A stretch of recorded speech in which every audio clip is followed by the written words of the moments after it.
మొత్తం వస్తారు. ఒక హీరోయిన్ వచ్చిందంటే మొత్తం బయటకు వస్తారు. నీ కులానికి ఏమైందంటే బయటకు వస్తారు.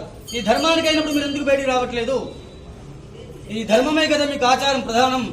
మీ తాతలు ముత్తాతలు పెట్టిన ధర్మమే కదా ఇది. వాళ్ళు ఎంతమంది త్యాగ ఫలమో ఇలా మనం ఉన్నాం. ఒక్కసారి ఆలోచించండి భగవద్బంధువులారా. కులం గొప్పదా ధర్మం గొప్పదా అంటే ధర్మమే గొప్పది. మీరందరూ వచ్చారు కదా ఇక్కడికి. ఏ దేవాలయంలో కులం అడగరబ్బా, గోత్రమే అడుగుతారు. లోకా సమస్త సుఖినో భవంతు.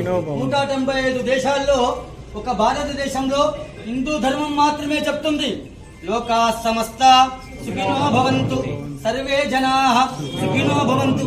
చెప్పే సనాతన ధర్మమే హిందూ మతం కాదు, ధర్మం. ఒకడు మత మార్పు చేస్తున్నాడు, ఒకడు చంపుతున్నాడు. ఒకే దేశం ఒకే చట్టం ఉండేటట్టుగా చూసుకోండి. ఇకనైనా మీ కమ్యూనిటీలో అందరు ఇప్పుడు గేటర్ కమ్యూనిటీలోనే ఉంటున్నారు కదా, ఏర్పాటు చేసుకోండి. మీటింగులు సభలు ఏర్పాటు చేయండి. హిందువులందరూ ఏకంగా దయచేసి. లేకపోతే బంగ్లాదేశ్ పరిస్థితి మనకు కూడా పడుతుంది. పాకిస్తాన్ కథం, బంగ్లాదేశ్ కథం, శ్రీలంక కథం, ఆఫ్ఘనిస్తాన్ కథం. ఈ ఒక్క దేశం సమర్థమైన నాయకుడు ఉన్నాడు కాదా? సమర్థమైన నాయకుడు ఉన్నప్పుడే ఈ దేశం జోలికి ఎవరూ రారు. ఇది గుర్తుపెట్టుకోండి. అక్కడ ఇజ్రాయెల్ ఉంది, గుర్తుందా? చుట్టూ శత్రు దేశాలే. మనకు కూడా అలానే తయారే.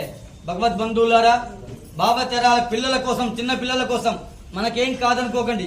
చాప కింద నీరులా పరమతం విస్తరిస్తుంది. చాప కింద నీరులా పరమతం విస్తరిస్తుంది. దయచేసి అర్థం చేసుకోండి. దారుణంగా చంపారు. చూసారా లేదా వీడియోలు? ఏమైనా రాక్షసులు ఎలా ఉంటారంటే ఇలానే ఉంటారు. మీరు చూశారు కదా. అందరూ సమానమే అనుకోకండి. హిందూ హిందూ బాయ్ బాయ్. మనం మెజార్టీగా ఉన్నంతసేపే మనకు బలం. మనం మైనార్టీలో పడితే మన గతి కూడా అదే గతి అవుతుంది, మన పిల్లల గతి కూడా. ఇదొక్కటి ఆలోచించండి. ఈ రోజు ఎమ్మెల్యే ఈ పార్టీలో ఉంటాడు, ఇంకో పార్టీకి జంప్ అయిపోతాడు. అవసరమైతే దేశమే వదిలిపెట్టి వెళ్ళిపోతాడు. అక్కడ ప్రధానమంత్రి వెళ్ళిపోయింది. అర్థం వాళ్ళకు ఎన్ని దేశాలు? 57 దేశాలు ఉన్నాయి ముస్లింలకు. ఒక్క దేశమైనా హసీనా వేరే ఉంది కదా, బంగ్లాదేశ్ ప్రధానమంత్రికి ఆశ్రయం ఇచ్చారా? ఎవరిచ్చారు? కర్మభూమి, వేద భూమి, భారత భూమి ఆశ్రయం ఇచ్చింది. ఇకనైనా అర్థం చేసుకోండి. ఇది పెట్టే భూమే గాని తీసుకునే భూమి కాదు. సెక్యులరిజం ముసుగులో బతకండి దయచేసి. అందరూ బయటికి రండి. ఇంకా ఎన్ని రోజులు చంపబడతాం హిందువులం? ఎప్పటి నుంచి చంపబడుతున్నారో తెలుసా మీకు? మత మార్పిడులు. ఇది కూడా ఆలోచించండి దయచేసి. మీరందరూ ఏకంగా వస్తుందిగా ప్రార్థన. సర్వే జన. రేపు సాయంత్రం బంగ్లాదేశ్ హిందూ బంధువుల కోసం, అక్కడ చనిపోయిన వారి కోసం, అక్కడ అత్యాచారాలు చేయబడ్డ స్త్రీల కోసం భగవంతుని యొక్క అనుగ్రహం తీసుకొని రేపు సాయంత్రం మనందరం కూడా చిన్న ర్యాలీ తీద్దాం. ర్యాలీ అంటే శాంతిగా, ఎవరిని ఏమనొద్దు బిడ్డ. శాంతిగా హిందువులందరం ఏకమైతే ప్రపంచ దేశాలు భయపడతాయి. ఇది ఒక్కడే గుర్తుపెట్టుకోండి. ఆర్థిక వ్యవస్థ ఇక్కడే ఉంది. ఐఫోన్ నాకు అవసరం లేకున్నా నేను కొనుక్కుంటాను. అవసరమైందా? నాకు ఐఫోన్ అవసరం లేకున్నా నేను కొంటాను ఇక్కడ. అలాంటి ఆర్థిక వ్యవస్థ ఇక్కడ ఉంది. దీన్ని కాపాడే బాధ్యత అందరిపైన ఉంది. ఇది కర్మభూమి, వేద భూమి. ఇక్కడే వేదం పుట్టింది, కర్మ పుట్టింది. కర్మభూమి కూడా ఇక్కడే. కంకర్ కంకర్ మే శంకరే హే. ప్రతి ఒక్క రాయిలో అణువులో ఈశ్వరుని చూస్తాం.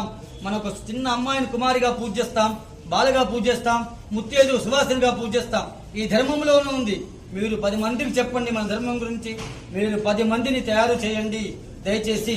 మీరందరూ హాస్టల్లో ఉండే పిల్లలందరూ కూడా రేపు సాయంత్రం 6 గంటలకి ఇక్కడ ఖచ్చితంగా అందరూ పాల్గొనాలి. మన యొక్క సంఘీభావం భగవంతుని యొక్క మన దేశం మీద అలాంటి ఉపద్రవాలు రావద్దని కోరుకుందాం.